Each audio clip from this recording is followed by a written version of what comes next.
దేవునికి స్తోత్రం. మీ అందరికీ వందనాలు. ఈరోజు యేసు ప్రభు యొక్క మరొక మాట నేర్చుకుందాం. యోహాను సువార్త 8వ అధ్యాయము 21 నుంచి నేను చదువుతున్నాను వినండి. మరి ఒకప్పుడు ఆయన, నేను వెళ్ళిపోవుచున్నాను, మీరు నన్ను వెతుకుదురు గాని మీ పాపములోనే ఉండి చనిపోవుదురు. నేను వెళ్ళు చోటికి మీరు రాలేరని వారితో చెప్పెను. అందుకు యూదులు, నేను వెళ్ళు చోటికి మీరు రాలేరని ఈయన చెప్పుచున్నాడే, తన్ను తానే చంపుకొనునా అని చెప్పుకొనుచుండిరి. అప్పుడైన, మీరు క్రిందవారు, నేను పైనుండి వాడను. మీరు ఈ లోక సంబంధులు, నేను ఈ లోక సంబంధులను కాను. కాగా మీ పాపములలోనే ఉండి మీరు చనిపోవుదురని మీతో చెప్పితిని. నేను ఆయనని మీరు విశ్వసించని ఎడల మీరు పాపములోనే ఉండి చనిపోవుదురని వారితో చెప్పాను. కాబట్టి వారు, నీ ఎవరినని ఆయన అడుగగా, యేసు వారితో, మొదటి నుండి నేను మీతో ఎవడని చెప్పుకొనుచుంటినో వాడినే. మిమ్మల్ని గూర్చి చెప్పుటకును తీర్పు తీర్చుటకును చాలా సంగతులు నాకు కలవు గాని, నన్ను పంపినవాడు సత్యవంతుడు. నేను ఆయన యొద్ద వినిన సంగతులే లోకమునకు బోధించుచున్నానని చెప్పాను. తండ్రిని గురించి తనతో ఆయన చెప్పెనని వారు గ్రహింపక పోయిరి. కావున యేసు, మీరు మనుష్య కుమారుని పైకెత్తినప్పుడు నేనే ఆయననియు, నా అంతట నేనే ఏమీయూ చేయక తండ్రి నాకు నేర్పినట్టుగా ఈ సంగతులు మాట్లాడుచున్నాననియు మీరు గ్రహించెదరు. నన్ను పంపినవాడు నాకు తోడే ఉన్నాడు. ఆయనకిష్టమైన కార్యమును నేను ఎల్లప్పుడూ చేయుదును గనుక ఆయన నన్ను ఒంటరిగా విడిచిపెట్టలేదని చెప్పాను. ఆయన ఈ సంగతులు మాట్లాడుచుండగా అనేకులు ఆయన యందు విశ్వాసం ఉంచిరి. హల్లెలూయా. యేసుప్రభు వారు చెప్తున్న మాట ఏంటయ్యా అంటే, అక్కడ ఉన్న యూదులు యేసుప్రభుని నమ్మలేదు. అందుకని యేసుప్రభు వారు అంటున్నారు, నేను వెళ్ళిపోవచ్చున్నాను, మీరు నన్ను వెతుకుదురు గాని మీరు మీ పాపంలోనే ఉండి మీరు చనిపోతారు అంటున్నాడు యేసయ్య.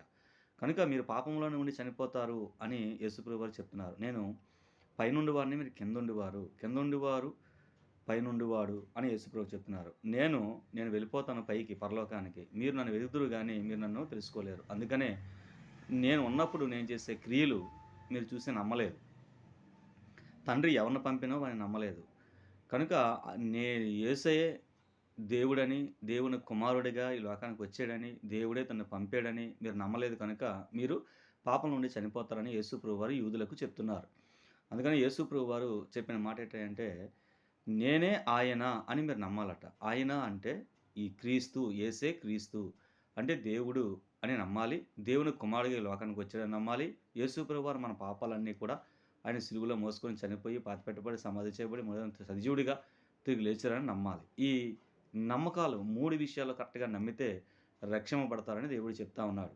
కనుక నమ్మిన మీరు ఆయన మార్గంలో, సత్యంలో, జీవంలో నడవాలని ప్రభు యొక్క ఉద్దేశం. కనుక నేనే ఆయనని ఎవరైతే నమ్ముతారో వాళ్ళు పాపం లేకుండా చనిపోతారు. నేనే ఆయనని మీరు ఎవరైతే నమ్మలేదో వాళ్ళందరూ కూడా పాపంలోనే ఉండి చనిపోతారు అంటున్నాడు. పాపంలో ఉండి చనిపోవడం అంటే ఏంటి?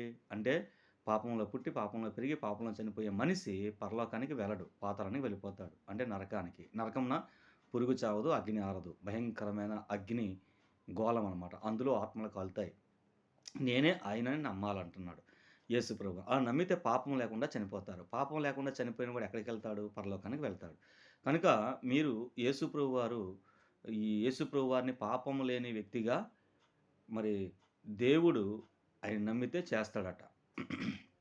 పాపం లేని వ్యక్తిగా మనిషి మారాలి అంటే యేసు ప్రభువుని నమ్మాలట. యేసు ప్రభు వారిని ఎలా నమ్మాలి అంటే, యేసే దేవుడని నమ్మాలి మొదటిగా. రెండవది, దేవుని కుమారుడిగా ఈ లోకానికి వచ్చాడని నమ్మాలి. దేవుడే తనకు యేసు ప్రభువుని ఈ లోకానికి పంపాడని నమ్మాలి. యేసు ప్రభు వారు మన పాపాలన్నీ కూడా సిలువలో మోసుకొని చనిపోయి, పాతిపెట్టబడి, సజీవుడిగా తిరిగి లేచారని నమ్మాలి. ఇలాగా ఈ నమ్మకాలు బలంగా ఉన్నప్పుడు, ఆయన మార్గంలో, సత్యంలో, జీవంలో నడిచినప్పుడు పరలోకానికి మనం వెళ్తామని ప్రభువారు చెప్తా ఉన్నారు.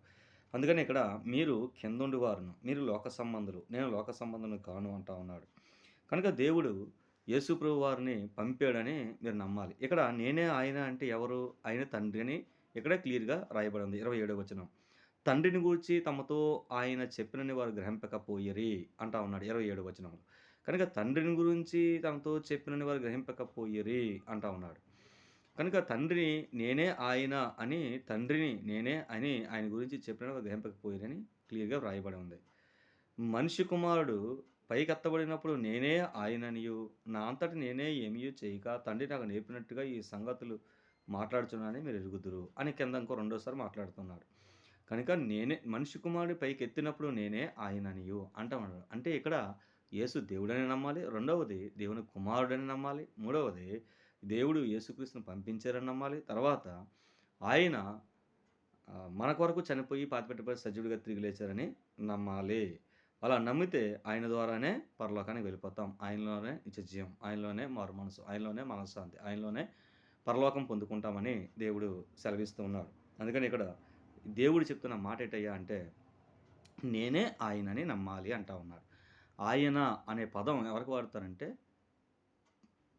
తండ్రికి వాడతారు. ఆయన అంటే గొప్పవారికి మాట్లాడతారనమాట. ఆయన అంటే అది ఆయన అంటే పెద్ద అనమాట. నేనే ఆయన అంటే పెద్దని నేనే అని ఇక్కడ చెప్తా ఉన్నాడు. నేనే ఆయన అంటే. ఆయన అనే పదం తండ్రికి ఉపయోగిస్తారు.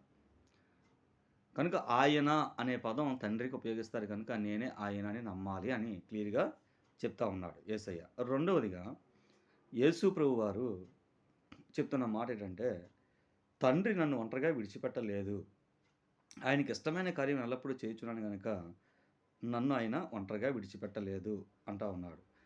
ఇలాంటి మాటలు యేసుప్రభు వారు చెప్తూ ఉంటే, అక్కడ అనేక మంది యేసుప్రభు యందు విశ్వాసము ఉంచారు అంటా ఉన్నాడు.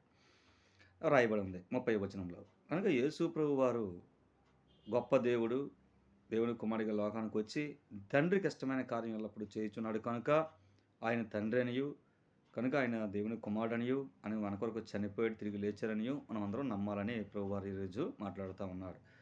తండ్రికి ఇష్టమైన కార్యం ఎల్లప్పుడూ చేయుచున్నాను అన్నాడు. కనుక యేసు ప్రభువుకి ఇష్టమైన కార్యం మనకి ఎల్లప్పుడూ మనం చేస్తూ ఉంటే, దేవుడు మనల్ని ఎప్పుడు ఒంటరిగా విడిచిపెట్టడు అనేదే పరమ సత్యం.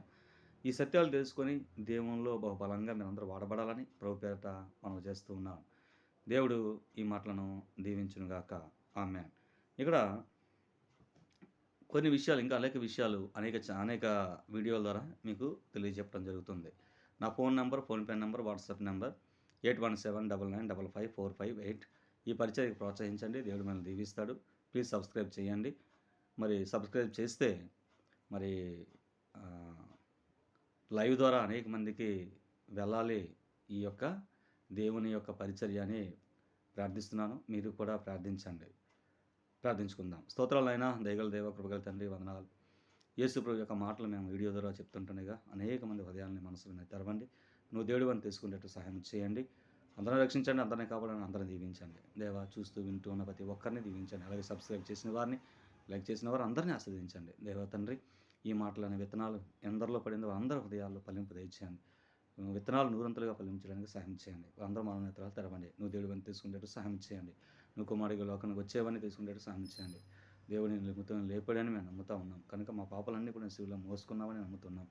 మా పాపాల కొరకు నువ్వు చనిపోయి తిరిగి లేచావని నమ్ముతున్నాం. ఇటువంటి విశ్వాసం ప్రతి ఒక్కరికి కలుగు చేయమని యేసు నామమున ప్రార్థిస్తున్నాను తండ్రి. ఆమేన్. థాంక్యూ.